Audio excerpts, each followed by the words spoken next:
السلام عليكم ورحمة الله وبركاته. إن الحمد لله نحمده ونستعينه ونستغفره ونعوذ بالله من شرور أنفسنا ومن سيئات أعمالنا. من يهده الله فلا مضل له ومن يضلله فلا هادي له، وأشهد أن لا إله إلا الله وحده لا شريك له، وأشهد أن محمدا عبده ورسوله. أما بعد، أعوذ بالله من الشيطان الرجيم من همزه ونفخه ونفثه.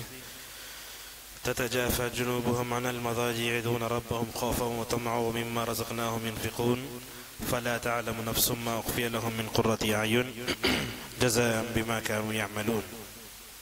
وقال عليه الصلاة والسلام: أعددت لعباد الصالحين ما لا عين رأت ولا أذن سمعت ولا قطر على قلب بشر، فالحديث صحيح. معزز حاضرین اور پردہ نشین خواتین اسلام، زاد المعاد کے اس سے پہلے کے درس میں قیام اللیل کے تعلق سے گفتگو کا ہم نے آغاز کیا تھا. گزشتہ درس میں ہم نے قیام اللیل، تہجد، تراویح کا منع بتایا تھا، اور اسی طریقے سے اس کا حکم، اس کی حکمت، اس کا وقت، یہ ساری چیزیں ہم نے گزشتہ درس میں آپ کے سامنے بتائی تھیں. آج کے درس میں ہمارے سامنے 3 عناصر ہیں. سب سے پہلا ہے قیام اللیل کے فضائل. قیام اللیل کی جو فضیلت ہے وہ اس سے پہلے کے درس میں گزر چکی ہے، تو سمجھیے قیام اللیل کی اہمیت، فضیلت، اس تعلق سے چند باتیں ہم نے گزشتہ درس میں کہی تھیں. تو وہ ہو سکتا ہے چند باتیں تکرار کے ساتھ آج کے درس میں آئیں، لیکن کچھ نئی باتیں ہم آپ کے سامنے قرآن حدیث کی شکل میں پیش کریں گے.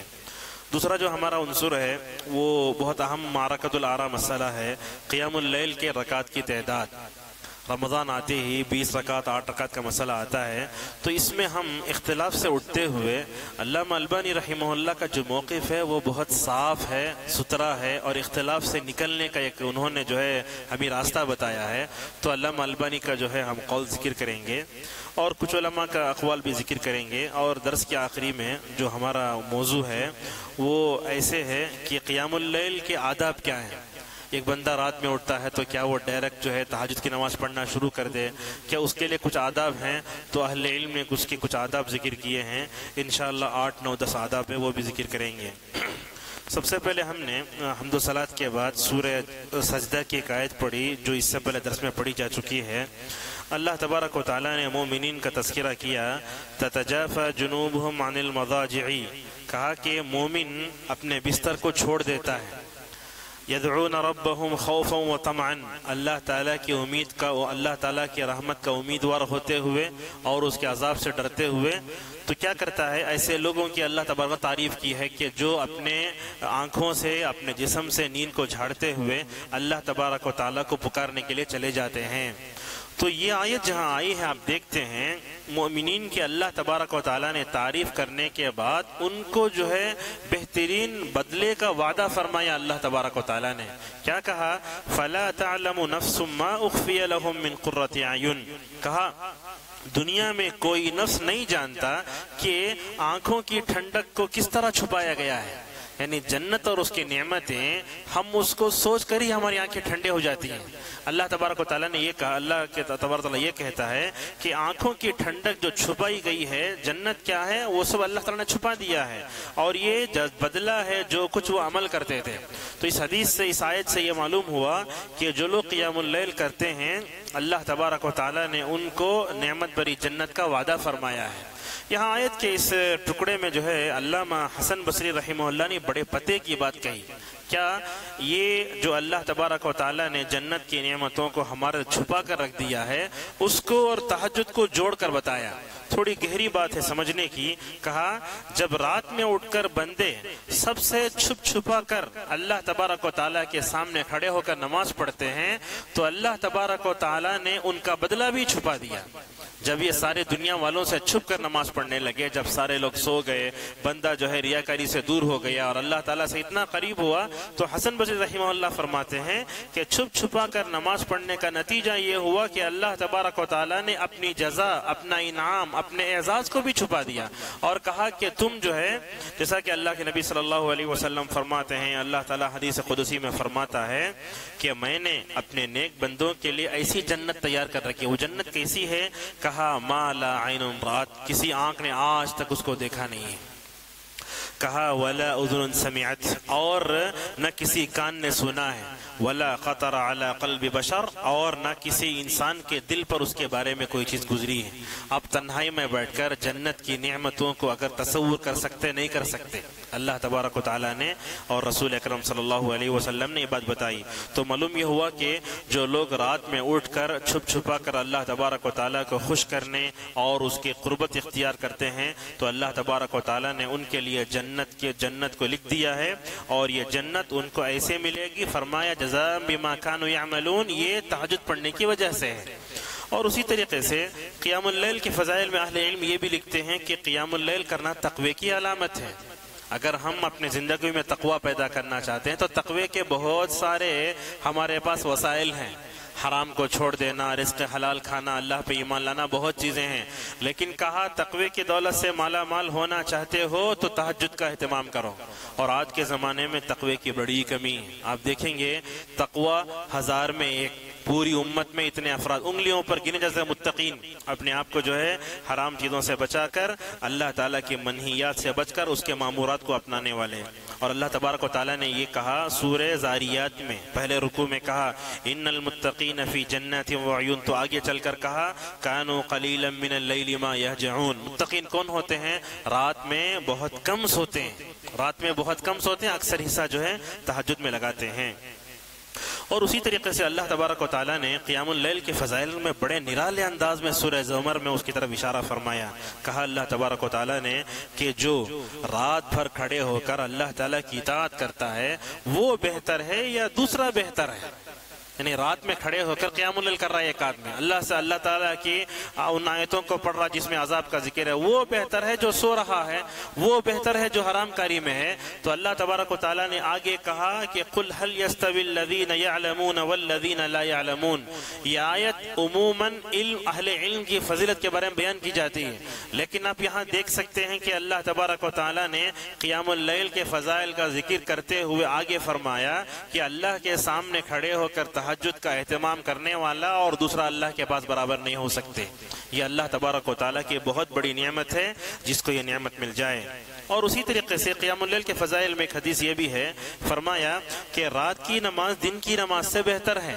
آپ دن میں 1000 تہجد پڑھ لیجئے، لیکن رات میں نفل نماز پڑھنے کے جو ہے حساب ہی شریعت کے پاس الگ ہے۔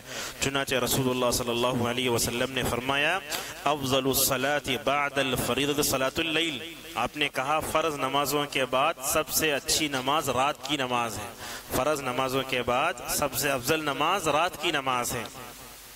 اب رات کی نماز کو رسول اکرم صلی اللہ علیہ وسلم نے دن کی نمازوں کے مد مقابل میں جو ہے افضل کیوں قرار دیا؟ یہ سوال پیدا ہوتا ہے۔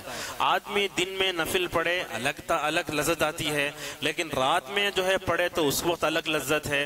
تو اس کے جو ہے انہوں نے جواب دیا اس کا، کہا کہ اس کے اندر جو ہے 3 چیزیں ہیں۔ رات کی نماز افضل ہے کیوں؟ اس کے اندر 3 وجوہات ہیں۔ دن کی نماز کے مد مقابل میں رات کی نماز زیادہ بہتر ہوتی ہے، افضل کیوں؟ پہلی بات کہا اس کے اندر ریاکاری نہیں ہوتی، بندہ اخلاص کی دولت سے مالا مال ہو جاتا ہے۔ اور آپ جانتے ہیں ہمارے اعمال اللہ کے پاس قبول کب ہوتے ہیں؟ جب کہ اس کے اندر اخلاص ہو۔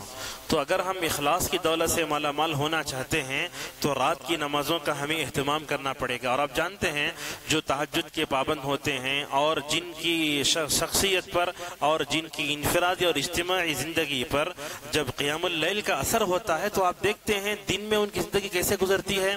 دن میں کبھی وہ کوئی بھی اچھا کام کرتے ہوئے اپنے آپ کو چھپانے کی کوشش کرتے ہیں۔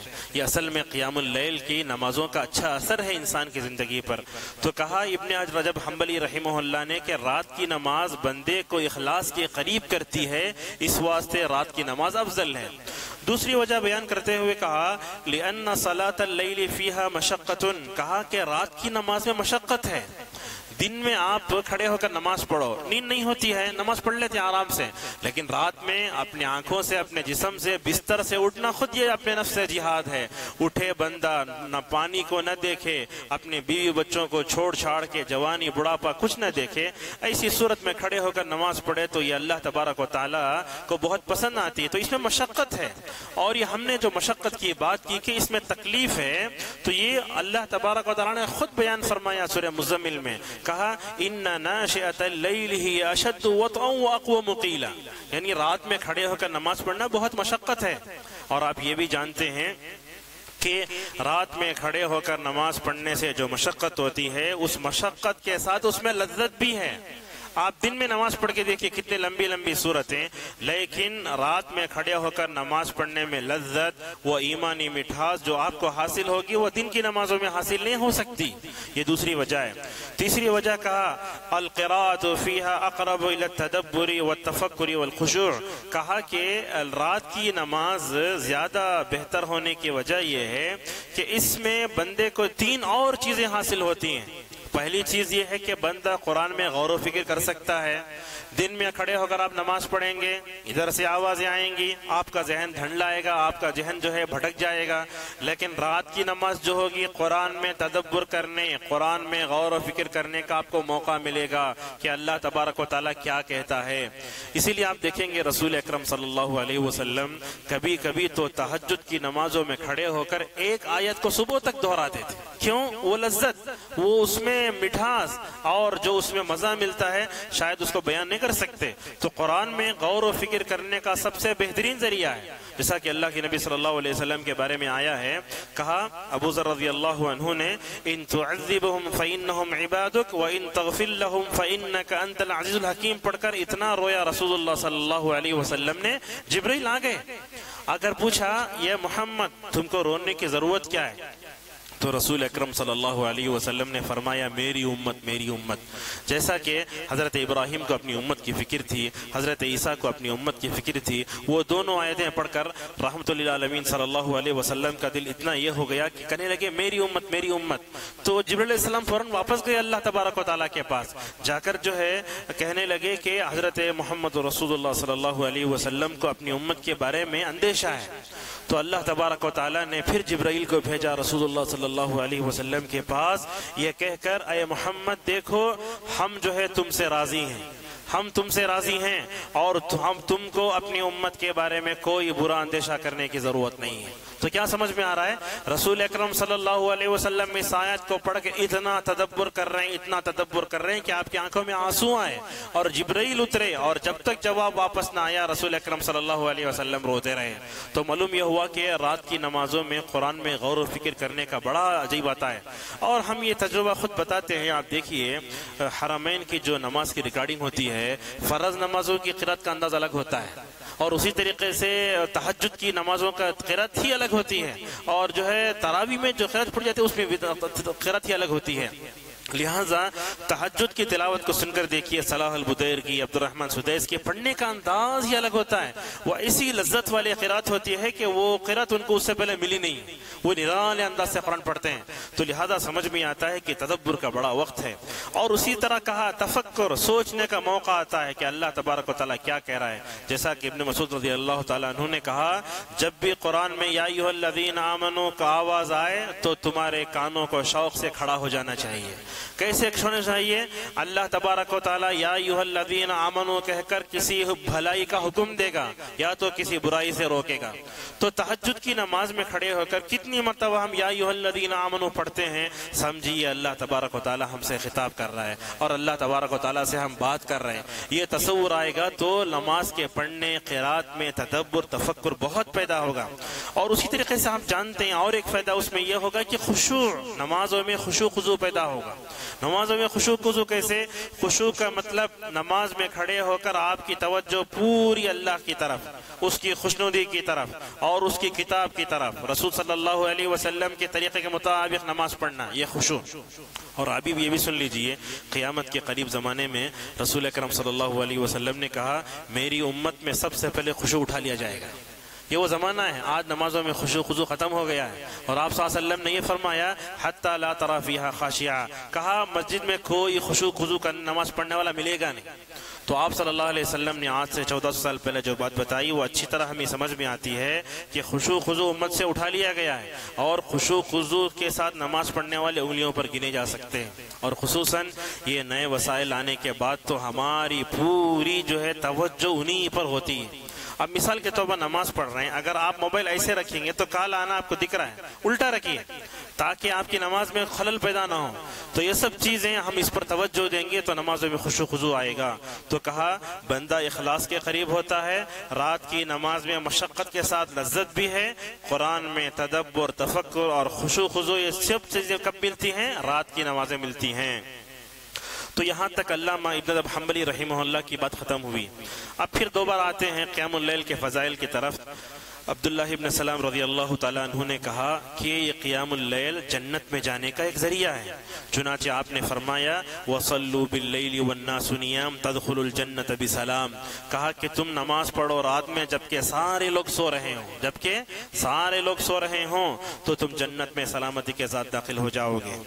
غزوہ ذات الرقاع کا موقع ہے، دو صحابی ہیں، ایک کا نام عباد ہے اور ایک کا نام بھول رہے ہیں، بخاری میں روایت ہے۔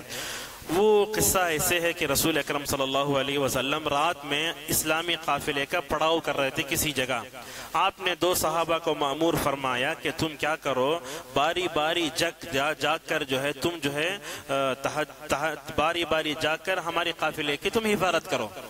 تو سارے صحابہ آرام کرنے لگے، نبی کریم صلی اللہ علیہ وسلم آرام کرنے لگے، تو یہ صحابہ دیکھنے لگے کہ یہ رات کا وقت ہے، اللہ تعالیٰ کو خوش کرنے کا وقت ہے، اور قیام اللیل میں تو صحابہ سے بڑھ کر امت میں کوئی آگے نہیں جا سکتا، یہ بات تو طے ہے۔ اللہ کے نبی صلی اللہ علیہ وسلم نے ان کو قیام اللیل کی ایسی لذت دی دنیا میں، فرمایا تراہم رکعا سجدا یبتغون فضلا من اللہ ورضوانا، یہ سورہ فتح کی آخری آیتیں ہیں جس میں صحابہ کے بارے میں کہا گیا کہ تم رکوع کرتے ہوئے سجدہ کرتے ہوئے تم دیکھو گے صحابہ کو۔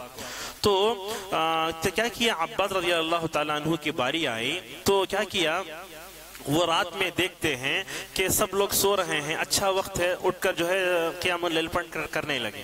اب قیام اللیل کرنے لگے تو سامنے سے دشمن نے دیکھا کہ یہ اچھا موقع ہے، تیر چلایا۔ ایک تیر آئی ان کی پنڈلی کے پاس لگی، خون رسنے لگا، احساس نہیں ہوا، اور اپنے نماز جاری لگے، لیکن اس میں سے خون نکل کر، اور ایک جو صحابی تھے وہ آرام کر رہے تھے، خون نکل کر وہاں تک ان کے پاس آیا۔ واپس آیا تو سونے والے صحابی نے کہا کہ کتنا اچھا ہوتا جب تم کو تیر لگی تو مجھے بیدار کر دیتے، لیکن خون تمہارے جسم سے نکل کر یہاں تک آیا، مجھے بڑا افسوس ہوتا ہے۔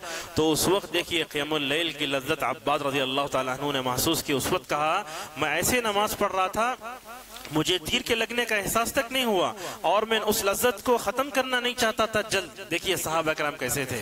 تو معلوم یہ ہوا کہ یہ چیز جو ہے انسان کو جنت تک لے جاتی ہے۔ اور صبح میں اٹھ کر جنت طلب کرنے اور جہنم سے بچنے کی دعا کر کے دیکھیے بڑی لذت معلوم ہوتی ہے۔ دن میں تو دعائیں کریں گے لیکن اس وقت دعا کرنے کی لذت ہی اور ہوتی ہے۔ اور اسی طریقے سے اور ایک فضیلت اللہ کی نبی صلی اللہ علیہ وسلم نے بیان فرمائی، کہا کہ یہ مومن کا اعزاز ہے۔ دنیا میں دیکھیے سب لوگ جانوروں کی طرح سوتے رہتے ہیں جیسے آج امت مسلمہ کا حال ہے، لیکن آپ نے فرمایا یہ جو قیام اللیل ہے یہ مومن کے لیے اعزاز ہے۔ حدیث میں لفظ آیا انہو شرف المؤمن، یہ طبرانی میں روایت ہے 4270 پر 9 حدیث ہے۔ علامہ منذری رحمہ اللہ نے اس حدیث کی سند کو حسن قرار دیا ہے۔ اگرچہ بعض علماء کلام کرتے ہیں لیکن فضائل کے باب میں اس حدیث کو بیان کیا جا سکتا ہے جس میں آپ نے فرمایا یہ مومن کا اعزاز ہے۔ یعنی صبح میں اٹھ کر 2 رکعت 4 رکعت اپنی آنکھوں کو رگڑ کر ہر طرح کی قربانی دے کر نماز پڑھنا، یہ اعزاز اللہ تبارک و تعالیٰ کا مومن کے حصے میں ہی آتا ہے، یہ دنیا میں کسی اور کو مل نہیں سکتا۔ اور اسی طریقے سے آپ جانتے ہیں قیام اللیل کرنے والا پوری انسانیت میں سب سے بہتر ہے۔ رسول اکرم صلی اللہ علیہ وسلم فرماتے ہیں نعم الرجل عبداللہ، کہا کہ عبداللہ بہت اچھے آدمی۔ کون عبداللہ؟ عبداللہ بن عمر۔ عبداللہ ابن عمر بہت اچھے آدمی ہیں. آپ صلی اللہ علیہ وسلم نے فرمایا کتنا اچھا ہوتا کہ رات میں اٹھ کر نماز پڑھتے. تو اللہ کے نبی صلی اللہ علیہ وسلم نے عبداللہ ابن عمر کی قیام اللیل اور تہجد کی تعریف کی تو ان سے کہا کہ تم نماز نہ چھوڑو، پڑھتے رہو. تو ان کے جو غلام ہیں ابن عمر کے غلام سالم، وہ کہتے ہیں کہ عبداللہ ابن عمر رضی اللہ تعالی عنہ نے جب سے یہ سنا کہ عبداللہ تم نماز نہ چھوڑنا، کبھی زندگی میں انہوں نے تہجد نہیں چھوڑی اور سنت پر بڑے عمل کرنے والے تھے. عبداللہ ابن عمر رضی اللہ تعالی عنہما بہت شیدہ یہ سنت تھے. اور اسی طریقے سے آپ جانتے ہیں کہ یہ قیام اللیل اللہ تعالیٰ کی رحمت کو پانے کا ایک ذریعہ ہے. نسائی میں روایت ہے اللہ کے نبی صلی اللہ علیہ وسلم نے فرمایا اللہ تبارک و تعالی رحم کرے اس آدمی پر جو رات میں کھڑا ہوتا ہے. دیکھیے جو رات میں کھڑا ہوتا ہے اور اپنی بیوی کو اٹھاتا ہے، اگر وہ نہیں اٹھتی ہے تو اس کے چہرے پر پانی مارتا ہے. اور اسی طریقے سے آپ نے فرمایا اللہ تعالی رحم کرے اس عورت پر جو رات میں اٹھی اور اپنے شوہر کو جگاتی اور وہ نہ اٹھے تو اس کے چہرے پر پانی مارتی ہے. تو اللہ کے نبی صلی اللہ علیہ وسلم اس حدیث میں فرماتے ہیں کہ اللہ تبارک و تعالی اس شوہر پر اور اس بیوی پر رحم کرتا ہے جو رات میں کھڑے ہو کر اللہ تبارک و تعالی کی عبادت کرتے ہیں. اسی طریقے سے آپ دیکھتے ہیں رسول اکرم صلی اللہ علیہ وسلم کبھی عائشہ رضی اللہ عنہا کو تہجد کے لیے اٹھاتے تھے اور اسی طریقے سے جب کبھی وتر چھوٹ جاتی تو اللہ کے نبی صلی اللہ علیہ وسلم عائشہ رضی اللہ عنہا کو وتر کے لیے اٹھاتے تھے. اور اسی طرح عمر رضی اللہ عنہ کے بارے میں آیا کہ عمر رضی اللہ عنہ اپنے گھر والوں کو نماز کے لیے اٹھاتے تھے اور جب نہیں اٹھتے تو یہ آیت پڑھ کے بولتے جیسا کہ اللہ تبارک و تعالی نے خود رسول اکرم صلی اللہ علیہ وسلم کو حکم دیا کہ تم اپنے گھر والوں کو نماز کا حکم دو اور جو ہے اس پر جمے رہو. تو اس سے معلوم ہوا کہ اللہ تعالیٰ کی رحمت کو پانے کا ایک ذریعہ ہے. لیکن ہم دیکھتے ہیں کہ ازدواجی زندگی میں ہم ایک دوسرے کے ساتھ جو رہتے ہیں وہ دنیاوی طور پر ہوتا ہے. اخروی طور پر ایک دوسرے کے ساتھ رہنا، ایک دوسرے کو خیر کے جذبے پر ابھارنا اور بیوی کے اندر کوئی اچھائی ہے تو اس کی ہمت افزائی کرنا، یہ رسول اللہ صلی اللہ علیہ وسلم کا اسوہ ہے. تو چنانچہ معلوم ہوا کہ یہ قیام اللیل اللہ تعالیٰ کی رحمت کو پانے کا ایک ذریعہ ہے. اور اسی طریقے سے یہ قیام اللیل گناہوں کی مغفرت کا ذریعہ بھی ہے. آپ سنے ہوں گے وہ حدیث رمضان میں من قام رمضان ایمانا واحتسابا غفر له ما تقدم من ذنبه کہ جو آدمی رمضان میں قیام کرتا ہے ایمان کے اعتبار سے اور جو ہے اجر کی امید سے تو اس کے سارے گناہ معاف ہوتے ہیں. اس حدیث میں رسول اللہ صلی اللہ علیہ وسلم نے 3 باتیں بتائیں. آپ نے فرمایا رمضان میں تراویح پڑھو تو مغفرت ہو جائے گی، رمضان میں تراویح پڑھو مغفرت ہو جائے گی. آپ نے دوسری بات یہ بتائی کہ رمضان کا مہینہ یہ بندے کے ایمان میں زیادتی اور اس کی تجدید کا ذریعہ ہے. یعنی رمضان جب آتا ہے تو بندے کے ایمان کو تازہ کر دیتا ہے، جیسے فرمایا ایماناً. اور آخری میں کہا کہ جو آدمی رمضان میں جو ہے تراویح پڑھتا ہے، قیام کرتا ہے، اللہ تبارک و تعالیٰ اس کو اجر دے گا. اور ایک آخری فضیلت ہے رسول اکرم صلی اللہ علیہ وسلم نے فرمایا کہ 2 آدمی شریعت کے پاس قابل رشک ہیں. کون کون؟ ایک وہ آدمی ہے جس کو اللہ نے مال دیا اور حق کے راستے میں خرچ کرنے کی اس کو توفیق بھی دی. مال مل جائے تو قارون شریعت کی نظر میں قابل رشک نہیں ہے، بلکہ فرمایا وہ آدمی جس کو اللہ نے مال دیا ہو اور ساتھ میں حق کے راستے میں خرچ کرنے کی اس کو توفیق دی ہو تو ایسا آدمی شریعت کی نظر میں قابل رشک ہے، یعنی اس پر رشک کیا جا سکتا ہے. اور دوسرے نمبر پر رسول اکرم صلی اللہ علیہ وسلم نے فرمایا جس کو اللہ نے قرآن کی دولت سے مالا مال کیا اور وہ رات میں کھڑے ہو کر قرآن پڑھتا ہے تو ایسا شخص بھی اللہ تعالیٰ کی نظر میں قابل رشک ہے. تو چنانچہ وہ مالدار جو اپنے مالداری پر فخر کر کے جانوروں کی طرح خراٹے لے کر سوتے رہتے ہیں، اس کے مد مقابل میں وہ عالم یا وہ کم جس کے پاس مالی اعتبار سے وہ کم ہے لیکن رات میں اٹھ کر نماز پڑھتا ہے تو وہ اس مالدار سے زیادہ بہتر ہے. تو شریعت کی نظر میں قابل رشک ہے وہ جو تہجد کا اہتمام کرتا ہے. معزز حاضرین، یہ قیام اللیل اس کی رکعت کی تعداد کتنی ہے اس بارے میں بہت لمبی بحث ہے، سنجیدہ بحث بھی ہے. یہ اس بارے میں ہم سب سے پہلے یہ کہنا چاہیں گے کہ اس بارے میں بڑا اختلاف ہے اور آپ دیکھتے ہیں حنفیہ اور دوسرے جمہور علماء کے نزدیک یہ معرکۃ الآراء مسئلہ ہے. اتنا بڑا مسئلہ ہے کہ لوگوں نے ایک دوسرے کو کافر تک قرار دیا، مسجدوں میں ہنگامے اتنا بڑا ہو جاتا ہے۔ اور آپ دیکھتے ہیں کہ اس مسئلے کو لے کر عرب میں ادھر ادھر مسجد نبوی میں، مسجد حرام میں بہت ہنگامے کیے جاتے ہیں۔ یہ دونوں کے درمیان میں بڑا اختلافی مسئلہ ہے، رہا ہے کب سے لے کر ائمہ اربعہ کے زمانے سے لے کر۔ اور افریقہ میں آپ دیکھیں گے مالکیہ 36 رکعت پڑھتے ہیں، یہ تو 20 رکعت تو ہمیں بات معلوم ہوئی، مالکیہ تو 36 رکعت تک پڑھتے ہیں جیسا کہ کتابوں میں لکھا ہے انہیں۔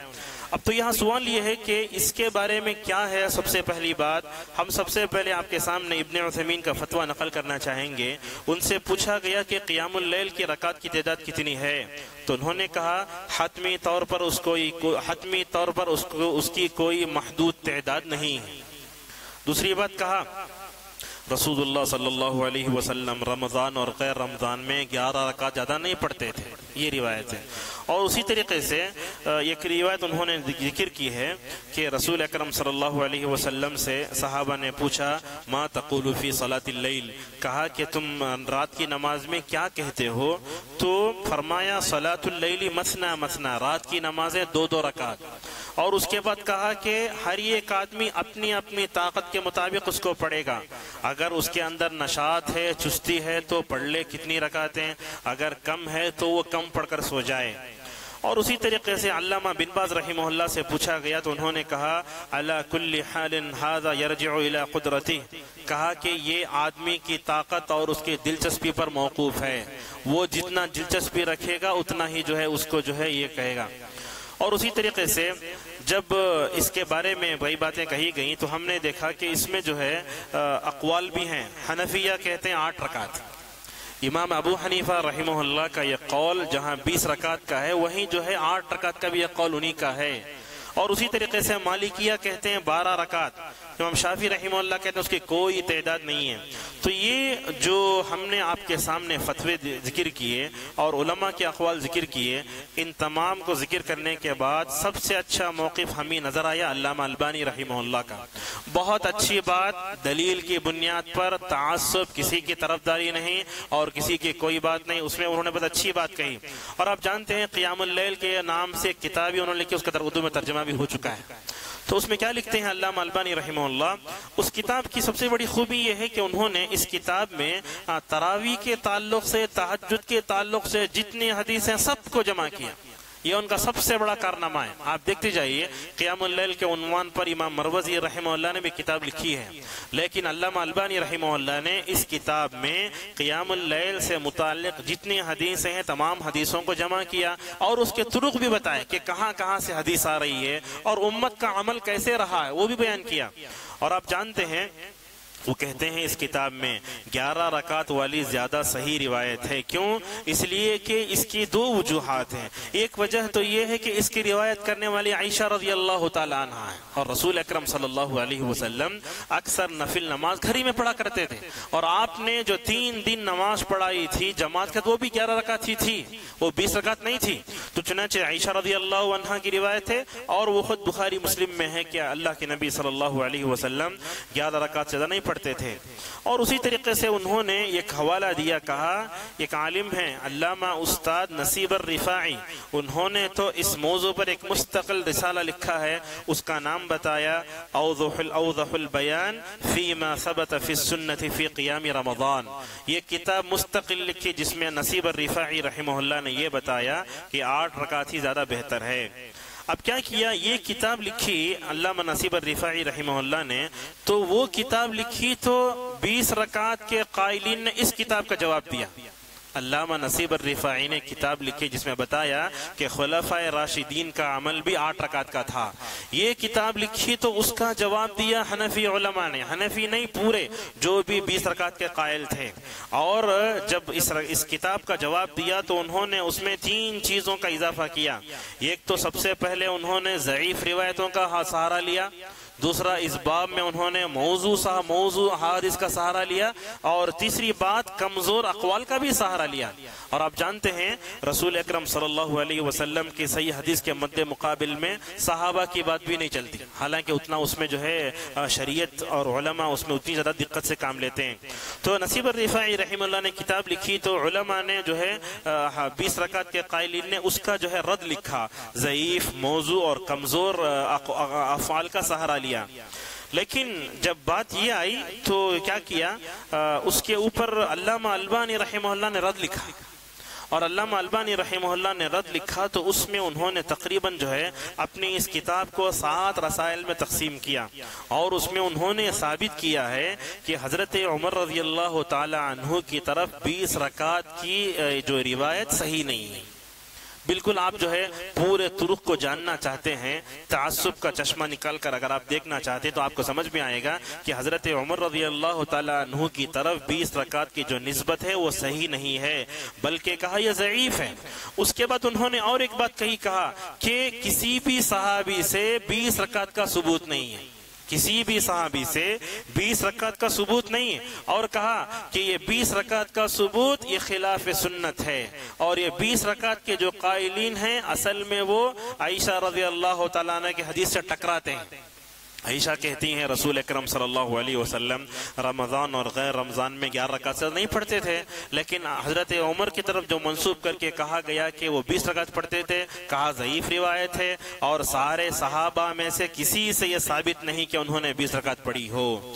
اور اس کے بعد کہتے ہیں کہ 20 رکعت کی روایت ضعیف ہے اور اس پر عمل کرنا جو ہے صحیح نہیں ہے۔ آگے چل کر علامہ البانی رحمہ اللہ یہ بھی لکھتے ہیں، وہ پوری کتاب کا مطالعہ کیجئے، اس میں جو احتمالات 20 رکعت کے قائلین نے جو بھی دلائل ذکر کیے، تمام دلائل کا منہ توڑ جواب دیا، پورے دلائل کو توڑا، ایک دلیل بھی نہیں چھوڑی۔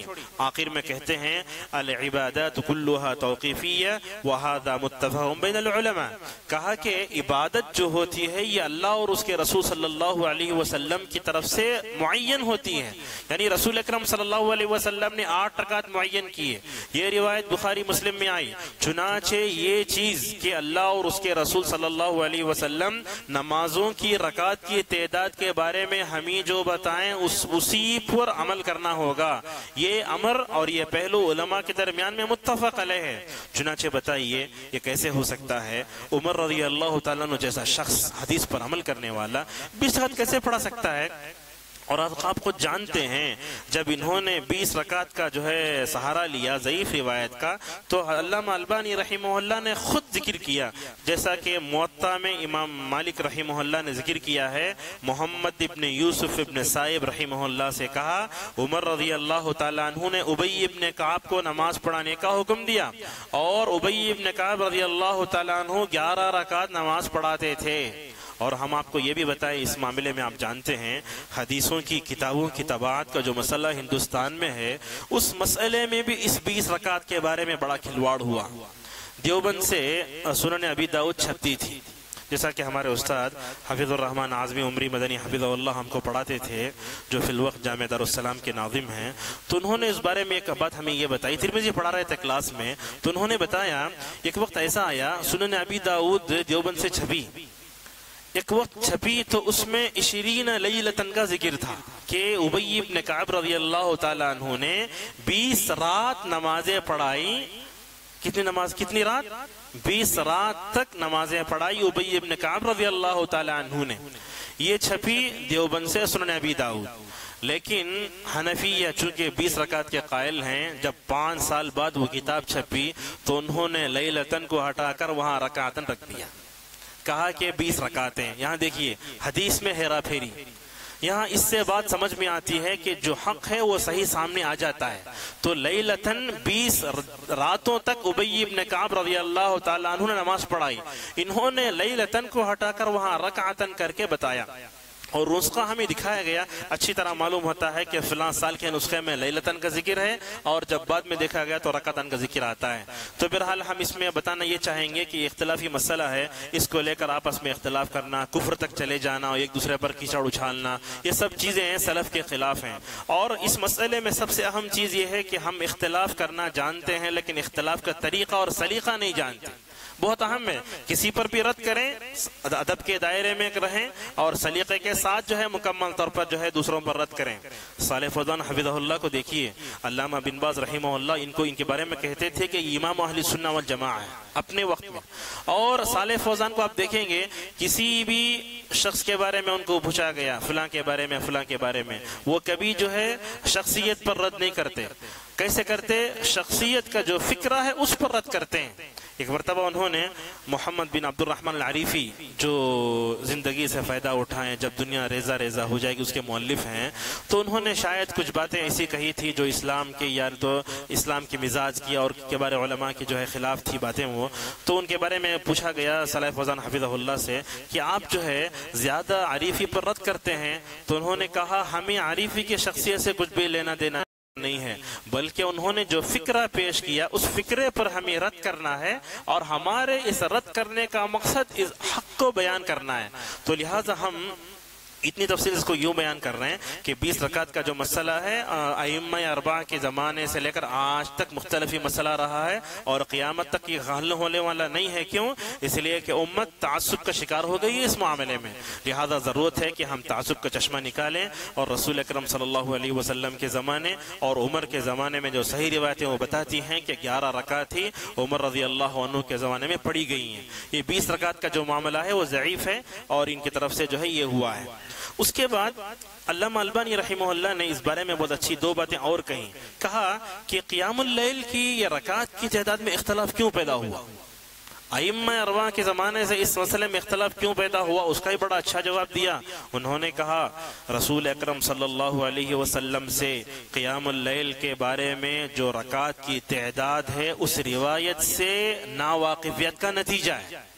اگر آپ تراویح کی بات دیکھنا چاہیں گے، عمر رضی اللہ عنہ کے دور سے پہلے اللہ کے نبی صلی اللہ علیہ وسلم کی عمل کو دیکھو۔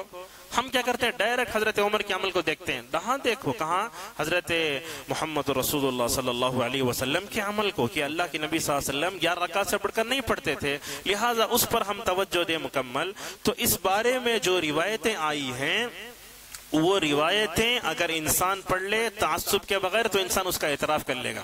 اور اس کے بعد فقہا ابو حنیفہ، مالک اور دوسرے امام احمد بن حنبل یہ وغیرہ جو ہے 20 رکعت کے قائل ہیں، تو اس بارے میں بہت اچھا جملہ انہوں نے کہا جس آدمی کو، جس فقیہ کو، جس عالم کو یہ حدیث نہیں پہنچی ہے وہ معذور ہے۔ اور کہا ایک آدمی جب اجتہاد کرتا ہے، کوشش کرتا ہے کسی بھی مسئلے میں حق کو بیان کرنے میں، اگر وہ صحیح کہتا ہے اس کو 2 اجر ہیں، ایک تو حق پرستی کا اور دوسرا اجتہاد کرنے کا۔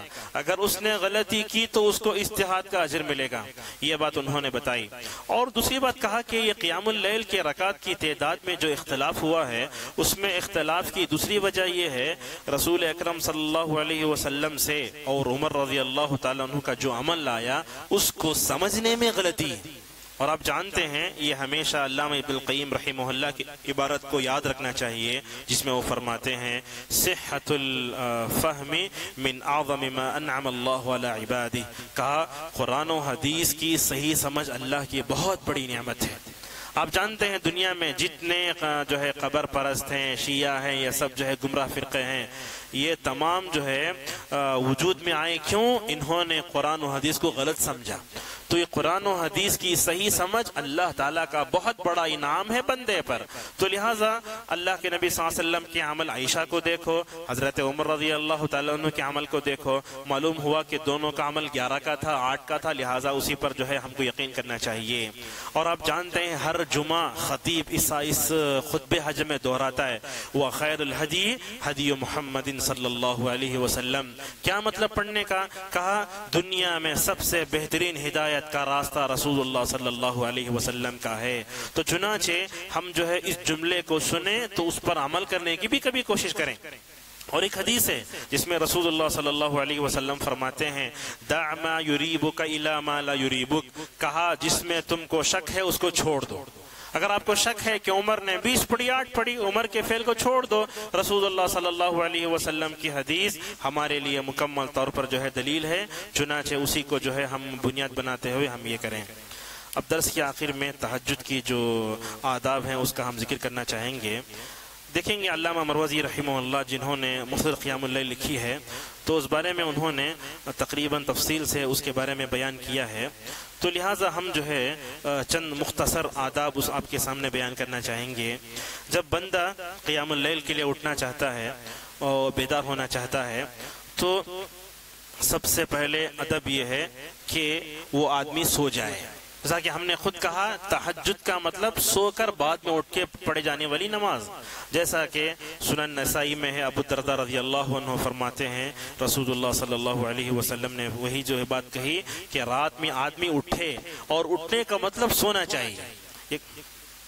ایک بات تو یہ آئی، اور اسی طریقے سے دوسری بات یہ ہے تہجد کی آداب کی۔ دیکھیے اسلام کتنا اچھا مذہب ہے، جیسے فرمایا انما الاعمال بالنیات۔ امام احمد کہتے ہیں کہ یہ حدیث ان حدیث میں سے ہے جس پر اسلام کا دار و مدار ہے۔ نیت کا بہت بڑا دخل ہے اسلام میں، چنانچہ تہجد کی نیت کر کے سوئے لیکن نہیں اٹھے تو اللہ تبارک و تعالی تہجد پڑھنے کا ثواب دے گا۔ رات میں تہجد کا ارادہ کر کے سو جاؤ، اگر نہ اٹھ سکے تو اللہ تبارک و تعالی جو ہے اس کو تہجد پڑھنے کا ثواب دے گا۔ اگر جو ہے فرمایا من اتا فراشہ وهو ينوي ان يقوم من ان يصلي من الليل فنامته عيناه حتى اصبح كتب له ما نوى وكان نومه صدقة عليه من ربه۔ کہا جو شخص رات میں نماز تہجد کی نیت کر کے سو جائے پھر اس کو آنکھ لگ جائے یہاں تک کہ صبح ہو جائے تو ایسے شخص کو اس کی نیت کے مطابق اجر لکھا جائے گا، اور ایسے شخص کا سونا اس کے حق میں صدقہ شمار ہوگا۔ آپ اپنے بستر پر ہیں لیکن نیت کے مطابق آپ کو جو ہے پھل ملے گا۔ اسی لیے اللہ کے نبی صلی اللہ علیہ وسلم کی جو حدیث انما الاعمال بالنیات ہے اس میں علماء فرماتے ہیں نیت المؤمن خیر من عملہ، کہا مومن کی نیت اس کے عمل سے بہتر ہے۔ اسی طریقے سے اس کا تیسرا ادب یہ ہے کہ بندہ جب نماز تہجد کے لیے اٹھے تو سب سے پہلے نماز تہجد کے سے قبل مسواک کرے۔ مسواک یہ چھوڑی ہوئی سنت ہے، اس کو زندہ کرنے کی ضرورت ہے، لہٰذا مسواک کرنے کچھ مقامات ہیں، تلاوت قرآن سے پہلے، گھر میں داخل ہوتے وقت، اسی طریقے سے نماز کو کھڑے ہونے سے پہلے، اور اسی طریقے سے ان مسواک کرنے کے مقامات میں سے ایک مقام یہ بھی ہے کہ انسان تہجد کی نماز سے پہلے مسواک کرے۔ صحیح بخاری میں روایت ہے، حضرت حذیفہ رضی اللہ عنہ کہتے ہیں رسول اللہ صلی اللہ علیہ وسلم جب رات میں تہجد کے لیے بیدار ہوتے تو اپنے منہ کو مسواک سے پاک کر لیتے تھے۔ اللہ تبارک و تعالیٰ کے سامنے کھڑے ہونا ہے، اور اللہ تبارک و تعالیٰ القدوس عیوب سے پاک ہے، اور اللہ تبارک و تعالیٰ کی پاکیزہ ذات ہے، اس ذات کے سامنے کھڑے ہونا ہو تو مسواک سے اپنے ظاہر کو باطن کو مکمل طور پر جو ہے پاک کرنا چاہیے۔ اسی طریقے سے اور ایک ادب یہ بیان کیا گیا کہ رسول اکرم صلی اللہ علیہ وسلم تہجد کو کھڑے ہونے سے پہلے آسمان کی طرف دیکھ کر سورہ آل عمران کی آخری 10 آیتوں کی تلاوت کرتے تھے۔ میمونہ رضی اللہ عنہ کے گھر میں ابن عباس تھے، ابن عباس اٹھے، کیوں گئے؟ اپنی خالہ کے گھر یہ دیکھنے کے لیے کہ رسول اللہ صلی اللہ علیہ وسلم رات میں کیا کرتے ہیں۔ تو رات میں اٹھے، تہجد کا وقت ہوا، ابن عباس نے پانی دیا، اللہ کے نبی صلی اللہ علیہ وسلم نے ابن عباس کو اپنے سینے سے لگایا۔ یہ چھوٹا سا بچہ اللہ کے نبی صلی اللہ علیہ وسلم کے شب و روز کو دیکھنے کے لیے جو جذبہ لے کر آئے، وہ اللہ کے رسول کو جذبہ بہت پسند آیا، چنانچہ رسول اکرم صلی اللہ علیہ وسلم نے ان کو اپنے سینے سے لگا کر دعا دی۔ اس حدیث میں کہتے ہیں ابن عباس رضی اللہ تعالی عنہ کہ رسول اکرم صلی اللہ علیہ وسلم سورہ آل عمران کی 10 آیتیں ان فی خلق السماوات والارض سے لے کر لعلکم تفلحون تک پڑھتے تھے۔ اور اسی طریقے سے تہجد کی آداب میں سے ایک ادب یہ بھی ہے کہ ہم جو ہے قیام اللیل کی شروعات سے پہلے 2 رکعت ہلکی پڑھیں۔ تہجد کی تو 8 رکعتیں ہوتی ہیں نا، اس سے پڑھے ہلکی 2 رکعت پڑھیں۔ اب یہ ہلکی 2 رکعت جو پڑھی جاتی ہیں اس بارے میں علماء کے درمیان بڑا اختلاف ہے، یہ کیا یہ 2 رکعت پڑھی جا رہی ہیں، اس کا مطلب کیا ہے؟ بعض علماء نے کہا کہ رسول اکرم صلی اللہ علیہ وسلم کبھی عشاء کی سنت چھوٹی تو اس وقت قضا کرتے تھے، بعض علماء نے یہ کہا، لیکن صحیح بات یہی ہے کہ آدمی کو اپنے نفس کی تربیت کے لیے اور تہجد کے اہتمام کی آسانی کے لیے شاید رسول اکرم صلی اللہ علیہ وسلم ہلکی نماز پڑھتے. جیسا کہ کہا عائشہ رضی اللہ عنہ کہتی ہیں کان رسول اللہ صلی اللہ علیہ وسلم اذا قام من اللیل لیصلی افتتح صلاته برکعتین خفیفتین. بخاری میں کتاب التہجد کی روایت، کتاب التہجد میں روایت ہے اللہ کے نبی صلی اللہ علیہ وسلم رات میں جب کھڑے ہوتے تراویح قیام اللیل کے لیے تو دو ہلکی رکعت پڑھتے تھے. تو یہ تو رسول اللہ صلی اللہ علیہ وسلم کا عمل تھا اور آپ نے خود امت کو حکم بھی دیا، جیسا کہ روایت ہے مسند احمد میں ابو رضی اللہ عنہ کہتے ہیں رسول اللہ صلی اللہ علیہ وسلم نے فرمایا اذا قام احدکم من اللیل فلیفتتح صلاته برکعتین خفیفتین. کہا جب تم میں سے کوئی آدمی رات میں تہجد کے لیے اٹھے تو اس کو چاہیے کہ وہ اپنی نماز کا آغاز دو ہلکی رکعتوں سے کرے تاکہ اس کو نماز میں اچھی طرح یہ آئے. اور اسی طریقے سے تہجد کے لیے اور ایک ادب یہ بتایا گیا کہ رات کی جو بھی نمازیں ہوں گی وہ دو رکعت ہوں گی، یعنی دو رکعت پڑھ کے سلام پھیریں گے. چنانچہ رسول اکرم صلی اللہ علیہ وسلم نے فرمایا صلاۃ اللیل مثنی مثنی، کہ رات کی جو بھی نمازیں ہیں وہ دو رکعت ہوں گی. اور اسی طریقے سنن اربعہ میں روایت ہے کان النبی صلی اللہ علیہ وسلم یصلی من اللیل مثنی مثنی، کہ رسول اکرم صلی اللہ علیہ وسلم رات کی ہر نماز کو دو رکعت پڑھتے تھے. شریعت کتنا لحاظ کرتی ہے مومن بندوں کا اور ساری انسانیت کا. اگر 4 رکعت ہوں تو آدمی تھک جائے گا، 2 رکعت ہوں سلام پھیرے گا، تھوڑا آرام کرے گا، پھر نماز کے لیے وہ تازہ دم ہو جائے گا. شریعت بہت چاہتی ہے. اور اسی طریقے سے نماز تہجد کا اہتمام کرنے میں ادب یہ بھی ہے کہ قیام اللیل گھر میں کیا جائے. یہ بھی بہت اچھا ہے. اگر مسجد میں ہو تو بات الگ ہے، لیکن آدمی اپنے گھر میں کرے تو یہ سب سے بہت اچھا ہے. رسول اکرم صلی اللہ علیہ وسلم نے فرمایا اپنے گھروں کو قبرستان نہ بناؤ. قبرستان کا مطلب جہاں نماز نہیں ہوتی وہ قبرستان ہو جاتا ہے. لہٰذا گھر میں بھی قرآن کی تلاوت، اللہ کا ذکر یا تہجد کی نمازیں پڑھیں گے تو گھر میں خیر و برکت بھی ہوگی اور اللہ تبارک و تعالیٰ زندگی میں رونق بھی دے گا. یہی حکم تو اللہ تبارک و تعالیٰ نے حکم دیا امت المؤمنین کو، کہا وَاذْكُرْنَ مَا يُتْلَى فِي بُيُوتِكُنَّ مِنْ آيَاتِ اللَّهِ وَالْحِكْمَةِ. سورہ احزاب میں کہا کہ اے نبی کی بیویوں صلی اللہ علیہ وسلم کہ تم اپنے گھروں میں اللہ کا ذکر کرو، کتابوں کی آیاتوں کی تلاوت کرو. تو چنانچہ رسول اکرم صلی اللہ علیہ وسلم اپنے گھر ہی میں اس کو ادا کرتے تھے. چنانچہ عائشہ رضی اللہ عنہ فرماتی ہیں رسول اکرم صلی اللہ علیہ وسلم قیام ادا کرتے تو کبھی آپ میرے پیروں کو اپنے دست مبارک سے حرکت دیتے، دور کرتے. یعنی آپ کا گھر اتنا چھوٹا تھا، عائشہ رضی اللہ عنہ سوتی تو اللہ کے نبی صلی اللہ علیہ وسلم کے سجدے کے سمت میں عائشہ کے پیر ہوتے تو اللہ کے نبی عائشہ کے پیر کو ہٹا کر سجدہ کرتے تھے. اور اسی طریقے سے ایک مرتبہ ام المؤمنین عائشہ رضی اللہ تعالیٰ عنہ فرماتی ہیں رسول اکرم صلی اللہ علیہ وسلم نماز پڑھتے تو حالانکہ آپ کے پیر ورم آ جاتا. جیسے بس میں اور ٹرین میں تھوڑی دیر انسان بیٹھ جائے تو اس کے پاؤں پھک جاتے ہیں. یہاں دیکھیے یہ رسول اکرم صلی اللہ علیہ وسلم ہے، کتنا تھکاتے ہیں. دن بھر امت کی فکر، رات میں اللہ تبارک و تعالیٰ کو خوش کرنے اور اس کی خوشنودی کو حاصل کرنے کی بڑی فکر نبی کریم صلی اللہ علیہ وسلم کو تھی. ابو موسیٰ رضی اللہ عنہ عائشہ رضی اللہ عنہ کے پاس گئے اور جا کر کہا رسول اللہ صلی اللہ علیہ وسلم کیا کرتے ہیں؟ کہا رسول اللہ علیہ وسلم نماز پڑھتے ہیں. تو عائشہ نے کہا کہ میں نے نبی کریم صلی اللہ علیہ وسلم سے پوچھا یا رسول اللہ رات میں اتنا تھکانے کی کیا ضرورت ہے، حالانکہ اللہ تبارک و تعالیٰ نے آپ کے اگلے پچھلے سارے گناہ معاف کر دیے. تو رسول اکرم صلی اللہ علیہ وسلم فرماتے افلا اکون عبدا شکورا، میں اللہ تعالیٰ کا شکر گزار بندہ بننا چاہتا ہوں. یہ جو صحت، یہ 360 جوڑ کیوں ملے ہیں؟ اللہ کی عبادت کر کے جنت حاصل کرنے. اگر ہم نے ان کا غلط استعمال کیا تو اللہ تبارک و تعالیٰ کے پاس جواب دینا پڑے گا. تو چنانچہ یہ 360 جوڑ کو شکریہ ادا کرنے کے لیے اصل میں اظہار ہے کہ بندہ رات میں کھڑے ہو کر اللہ تبارک و تعالیٰ کی اللہ تبارک و تعالیٰ کی عبادت کرے. اور اسی طریقے سے نبی کریم صلی اللہ علیہ وسلم فرماتے ہیں افضل صلاة المرء فی بیتہ الا المکتوبہ، کہا کہ فرض کے علاوہ آدمی کا اپنے گھر میں نماز پڑھنا ہی بہتر ہے. فرض نمازیں آپ مسجد میں آؤ مردوں کے لیے، لیکن اپنی نفل نمازیں سنت نمازیں گھر ہی میں پڑھو. مثال آپ دیکھتے ہیں، جیسا کہ آپ دیکھتے ہیں رسول اکرم صلی اللہ علیہ وسلم جمعہ کی سنت کبھی گھر میں پڑھتے، کبھی مسجد میں پڑھتے، کبھی 2 کبھی 4. تو لہٰذا ہم بھی جو ہے سنتیں یہاں پڑھنے کے بجائے گھر میں پڑھیں، تاکہ بیوی کو احساس ہو، ہمارے بچوں کو بھی جو ہے اللہ تبارک و تعالیٰ کی عبادت کا ان کے اندر شعور پیدا ہو جائے. اور اسی طریقے سے رسول اکرم صلی اللہ علیہ وسلم نے بھی کہا، بخاری کی روایت میں زید بن ثابت رضی اللہ عنہ کہتے ہیں کہ تم اپنے گھروں میں نماز پڑھو، اس لیے کہ فرض نماز کے بعد سب سے بہترین نماز گھر کی نماز ہے. 7واں ادب یہ ہے کہ جب آدمی تہجد کے لیے اٹھے تو اپنے بیوی بچوں کو بھی بیدار کرے. آج ہمارا حال یہ ہے، ہم نمازوں کے لیے نکلتے ہیں تو ہم چاہتے ہیں کہ ہماری بیویاں آرام سے سوتی رہیں.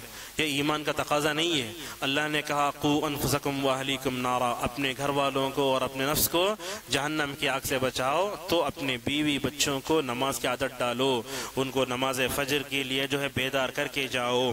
تو رسول اکرم صلی اللہ علیہ وسلم نے نسائی کی اس روایت میں فرمایا، جسے علامہ البانی رحمہ اللہ صحیح قرار دیتے ہیں، اللہ تبارک و تعالی رحم کرے اس مرد پر جو رات میں اٹھا اور اپنی بیوی کو اٹھایا. اگر اس نے انکار کیا تو اس کے چہرے پر پانی مارا. یہاں دیکھیے. اور اسی طریقے سے اللہ تبارک و تعالی رحم کرے اس عورت پر جو رات میں اٹھی اور جو ہے اپنے شوہر کو جگایا نماز پڑھنے کے لیے. اگر اس نے انکار کیا تو اس کے چہرے پر پانی مارا. تو نبی کریم صلی اللہ علیہ وسلم یہاں یہ فرماتے ہیں کہ میاں بیوی کے دوران بھلائی کے کاموں میں اس قدر تعاون ہونا چاہیے کہ دونوں نمازی بن جائیں. اور اسی طریقے سے دیکھتے ہیں رسول اکرم صلی اللہ علیہ وسلم تہجد کے لیے خصوصاً آخری عشرے کے بارے میں کہا گیا. اللہ کے نبی صلی اللہ علیہ وسلم جب رمضان کا آخری عشرہ تھا تو کمر کس لیتے، راتوں کو جاگتے اور اپنی بیوی بچوں کو بھی جگایا کرتے تھے. تو لہٰذا اس کی طرف بھی توجہ دینے کی بڑی سخت ضرورت ہے. اور اسی طریقے سے آپ دیکھتے ہیں علی رضی اللہ تعالی عنہ رسول اللہ صلی اللہ علیہ وسلم کے داماد ہیں. ایک دن اللہ کے نبی صلی اللہ علیہ وسلم نے علی رضی اللہ عنہ کو قیام اللیل کے بیدار فرمایا. عموماً ایسے ہوتا ہے کہ سسر اپنے داماد کی نیند میں خلل ڈالنا نہیں چاہتا، لیکن ہم سمجھتے ہیں دنیا میں رسول اللہ سے بہتر سسر اور علی رضی اللہ عنہ سے بہتر کوئی داماد نہیں ہے. تو لہٰذا یہاں بھی دیکھتے ہیں علی رضی اللہ تعالیٰ عنہ سو رہے تھے تو اللہ کے نبی صلی اللہ علیہ وسلم آ کر کھٹکھٹانے لگے. آپ نے فرمایا الا تصلون، کہا کہ تم نماز نہیں پڑھو گے. فاطمہ سے بات کر رہے ہیں، حضرت علی سے بات کر رہے ہیں. تو فرمایا، علی کہتے ہیں یا رسول اللہ ہمارے ہاتھ تو اللہ تعالی، ہمارے جانوں کا مالک تو اللہ تبارک و تعالی ہے. اللہ تعالیٰ اگر ہم کو چاہا تو اٹھائے گا، تب اٹھ کر نماز پڑھیں گے. ایک انسان کی طرح حضرت علی رضی اللہ تعالیٰ عنہ نے جواب دیا. نبی کریم صلی اللہ علیہ وسلم وہاں سے ہٹے اور آپ صلی اللہ علیہ وسلم اپنے پیر سے حضرت علی رضی اللہ تعالیٰ عنہ کی ران کو آپ نے دھکا دیا، اٹھو اٹھو. اور آپ نے اس کے بعد یہ آیت پڑھی وَكَانَ الْإِنسَانُ أَكْثَرَ شَيْءٍ جَدَلًا، انسان بڑا جھگڑالو ہے. یہاں دیکھیے علی رضی اللہ تعالیٰ عنہ اور فاطمہ رضی اللہ تعالیٰ عنہ کو رسول اکرم صلی اللہ علیہ وسلم نے جو ہے اٹھایا. اور اسی طریقے سے آپ جانتے ہیں کہ رات میں اٹھ کر نماز پڑھنے سے اللہ تبارک و تعالیٰ ذکر کرنے والے مردوں اور عورتوں میں جو ہے اس کو لکھ دیتا ہے. نماز تہجد کا ایک ادب یہ بھی ہے کہ اگر انسان اٹھا، اس کو نیند آئی، سو جانا چاہیے. جیسا کہ نبی کریم صلی اللہ علیہ وسلم فرماتے ہیں اگر تم میں کوئی اٹھے اور اس کو نیند آئے تو سو جائے، کہ یہاں تک سو جائے یہاں تک یہ نیند چلے جائے. اس لیے کہ اگر وہ نماز پڑھ رہا ہے سوتے ہوئے، وہ استغفار کرنا چاہے گا لیکن اپنے آپ کو گالی دے دے گا. یہ بھی نبی کریم صلی اللہ علیہ وسلم کی حدیث ہے. اور آپ جانتے ہیں اس کا 8واں ادب یہ ہے کہ قیام اللیل کی جو تفصیلات نبی کریم صلی اللہ علیہ وسلم کی اس صفت کو ہمیشہ اپنے ذہن میں رکھیں. جیسا کہ رمضان غیر رمضان میں رسول اللہ صلی اللہ علیہ وسلم 11 رکعت زیادہ نہیں پڑھتے تھے.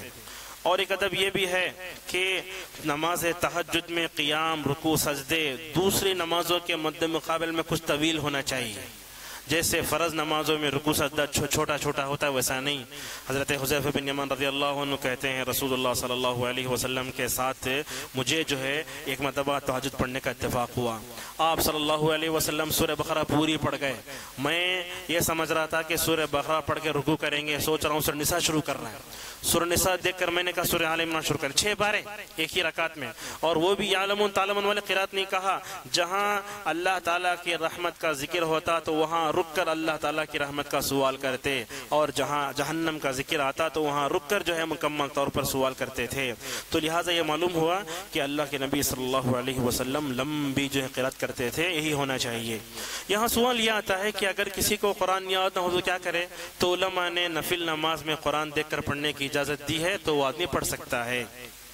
لیکن فرض نمازوں میں قرآن دیکھ کر پڑھنے کو علماء نے منع کیا ہے. کیوں؟ اس لیے کہ خشوع خضوع کے خلاف ہے, رکھنے کا مسئلہ ہے, پھر یہ ہے. لیکن چونکہ حرکت زیادہ ہوگی تو وہ نماز کی خشوع خضوع کے منافی ہے فرض نماز, لہٰذا نفل نماز میں قرآن دیکھ کر پڑھنے کی جو ہے بات بھی صحیح ہے.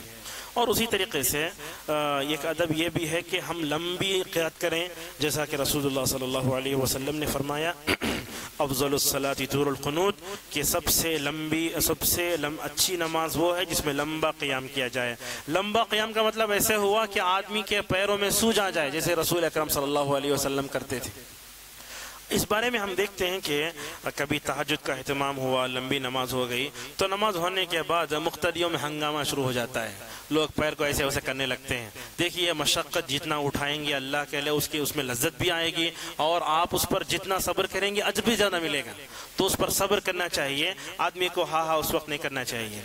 اور اسی طریقے سے اور ایک ادب یہ بھی بیان کیا کہ آدمی جو ہے اس میں قرآن پڑھے, سری یا جہری تلاوت ہونا چاہیے. تو کہا اپنے آپ کو سنا ہی دے سکتا ہے اتنا پڑھے, جیسا کہ اللہ کے نبی صلی اللہ علیہ وسلم نے پڑھا تو پیچھے حضرت حذیفہ نے سن لیا, اتنے انداز سے پڑھے.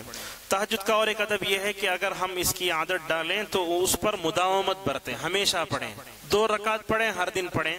جیسا کہ عائشہ رضی اللہ عنہ کہتی ہیں اللہ کے پاس پسندیدہ اعمال وہ ہیں جن پر ہمیشہ کی برتی جائے.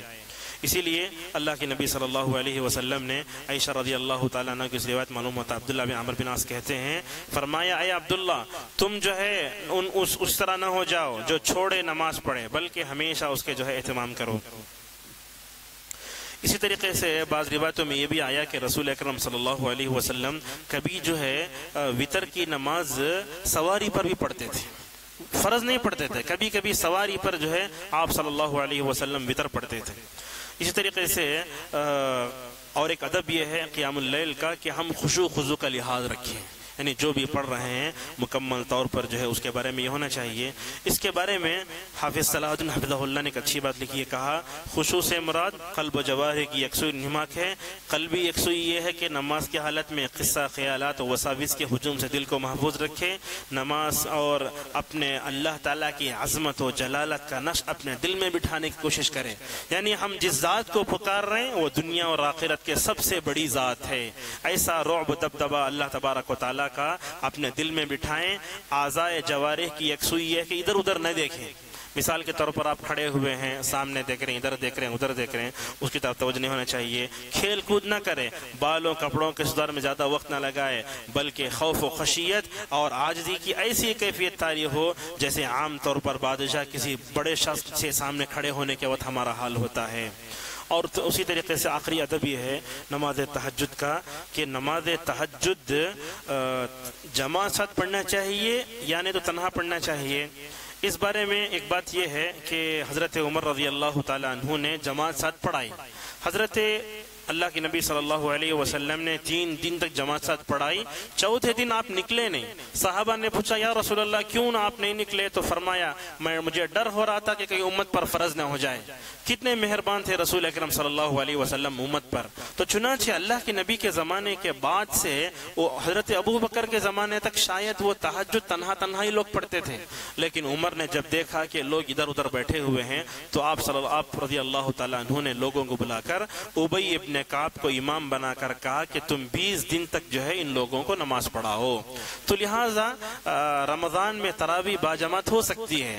رمضان کے علاوہ دوسرے وقت میں تہجد کی جماعت کا اہتمام کرنا کیسا ہے؟ علماء سے سوال کیا گیا تو انہوں نے کہا کبھی کبھی سکھانے کی نیت سے اگر ہو تو جائز ہے، لیکن اس کو ہمیشہ عادت نہیں بنانا چاہیے۔ مثلا ایسے لوگ ہیں، نوجوان ہیں، ان لوگوں کو تہجد پڑھنا نہیں آتا، وہ لوگ رات میں اعتکاف کر رہے ہیں، تو مثلا ایسے ہے کہ ان کو ہمیں سکھانا ہے، تو تعلیم کے طور پر کبھی کبھی جماعت کر لی گئی تو الگ ہے، لیکن اس کو ہمیشہ کے لیے عادت بنانا وہ بھی ٹھیک نہیں ہے۔